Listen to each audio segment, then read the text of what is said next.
There's no special remedy to falling in love except knowing that you are ready and available to do the work that comes along with letting another person be attached to you when you're attracted to them to build that connection we call a relationship. Welcome back to Along the Spiritual Journey. So, the thing that I have learned on my own journey and talking with family and friends and learning this experience that we all go through when we go into relationships, the key factor that always comes up is, why did your relationship end? And it's usually, oh, well, I had something from my past and they had something from their past and we just didn't see eye to eye, or we couldn't just work through our differences because I'm so used to things being this way and they're so used to being things this way. And when we came together, we weren't willing to change. And then we go back to our separate worlds and then we recite the same pattern of, why is nothing happening for me? Why is there no one good for me? Why is it that things never work out for me? And we continue to perpetuate this idea and identity that we don't deserve love or love is not looking for us, when in reality, it's all about knowing when you step out of your own mud. So many of us, again, we're all born in some level of darkness, but some of us come out and we come out into mud. And you're trying to always wash it off, but the thing about mud is you're always going to find some smear of it somewhere unless you totally submerge it, dip it into that water and cleanse it off to get all that mud away, because once it dries, you're going to see streaks and stuff if you just wipe it down. And so this is the same way I look at the human energy and experience along with the spiritual experience and identity that we say we're attracted to, either a soulmate or that physical body and attraction of a twin flame, right? I like to remind people that energy work means you're asking questions and getting answers. That's it. That's as simple as I can make it. You don't have to resolve anything, but you will end up resolving something if you get the right answers. As long as you are going out and saying, listen, this traumatic thing happened to me. This thing keeps triggering me. What is it? Instead of pushing it back down and stuffing it back in and acting like it doesn't exist, no, I'm pulling this out right here, right now. I don't care if it's going to make a mess. I can clean it up. I have enough space now, enough clear space, enough open floor that I can pour this out right here and it's not going to go anywhere and contaminate anything. We're going to clean this up right now and sort it out. That's the work. I literally have stuff that I didn't recognize that came from my dad's energy and my mom's energy. And at one point, I was like, when I was dating, I was chasing this idea of love and creation and this fast-paced, romanticized thing that I definitely know I got from my dad. And then I was also living my mom's energy, where it was about being reserved and holding back and making sure that I'm protecting my energy. But I was overly protecting my energy at some point. So I had to learn from that. So it was like not overgiving, not undergiving. It's always about finding yourself in the middle. Because again, we are a spectrum and a barometer. See, the spectrum is I'm masculine and feminine. The barometer is when and how I choose to use that energy is up to me. So when I do interact in relationships, I'm not being triggered on my masculine side, nor am I being triggered on my feminine side. They're going to be things that make you remember. Okay, those are those moments of, I remember that. But because I worked through it, I don't feel bad about it. It doesn't hurt me. It becomes a trigger when it's like, I remember that. And I'm still pissed off about it.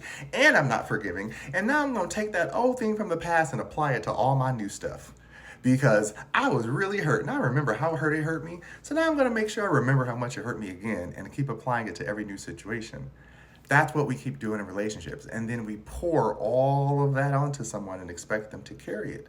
When in reality, they're just meant to hold space for you.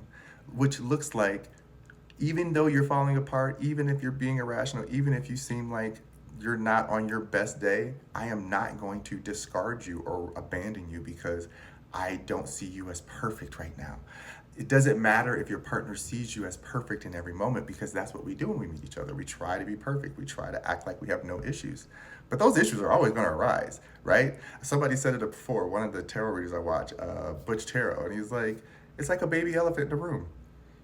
It's cute in the beginning, but if you keep ignoring stuff, eventually it's going to keep growing and growing and growing, and it's going to get bigger, and you ain't going to be able to ignore it because it's a huge grown elephant sitting in your house, and you just like, no, it's fine. Nothing's there. Everything's good. Which is why the elephant in the room is a term, because it's you can't get past that no matter how much you try to pretend it's not there. Like, I don't see it. You don't see how you be lashing out at partners. You don't see how you be dragging people and shutting down and not letting people in. Like, that's all a part of knowing how you attract a partner. And when we say if you're still wounded or healed, it's not that you can't meet people in those states of healing, but if you know that you're an open wound and you know you're a mess, let your partners know. Be honest. Don't mask it and put on a front and act like you're something that you're not. And then when they find out how much of you are masking, and then that's the part they say, I can't handle. It's not that it's you and the issue they could never handle. It was the accumulation of you holding back and hiding and then just dumping it on them. And now it's a whole new space of like, is this what they're going to do to me all the time? Is this how it's always going to be? And that makes you start feeling like you can't trust your partner, because it's like, if you can't tell me how you're feeling in that moment and you're holding back, what else are you holding back from me? So when I meet people, I can be as ready as I want to be. And I tell people, it's not about picking someone just because you're ready. I've heard someone say that. Just pick anyone and just go with it. No, no, no, no, no.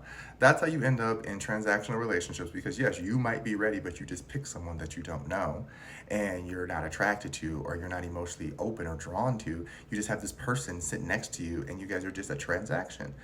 Still know what you're attracted to and who you're attracted to, but when it comes along, don't give it all the baggage from the past. It doesn't deserve it. It's not its fault. But talk about it. Talk about the baggage you've accumulated and talk about how you sorted it. Because I would much rather open a suitcase of baggage and it's nice and folded and put away versus opening it and it's already just a big old mess and it's just squished in there, and now we got to pull each item out and try to figure out where it goes, versus you doing that before you come to me. Because again, everyone's going to have baggage.